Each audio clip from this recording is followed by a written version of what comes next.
छोटी पड़ गई झोली रे।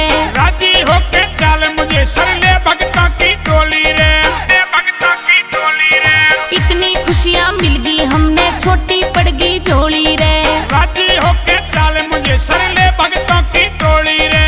बाबा का झंडा बनवा के लावा अपनी कार पे, अपनी कार पे। बाबा हृदय राम के दर्शन करने चलेंगे इस द्वार पे, बाबा हृदय राम के दर्शन करने चलेंगे इस द्वार पे।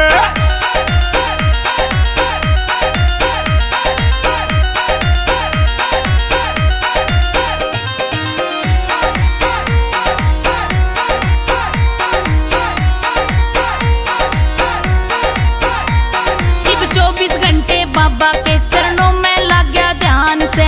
जो मांगा वो मिल गया हमने ना बाकी अरमान से, ना बाकी अरमान से। अब 24 घंटे बाबा के चरणों में लग गया ध्यान से।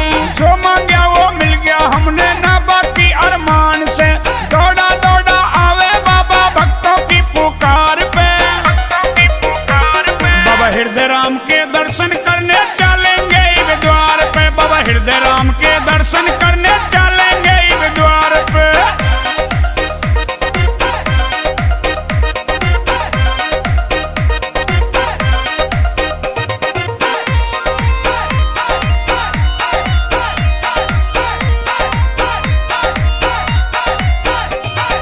बाबा के दर पे जाके हम भंडारा करवावेंगे।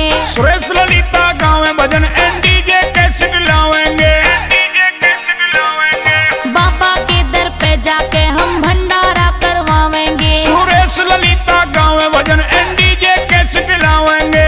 सुशील काला अर्ज करे करो कृपा राजकुमार पे, कृपा राजकुमार पे। बाबा हृदय राम के दर्शन करने चलेंगे इस द्वार पे, बाबा हृदय राम के दर्शन कर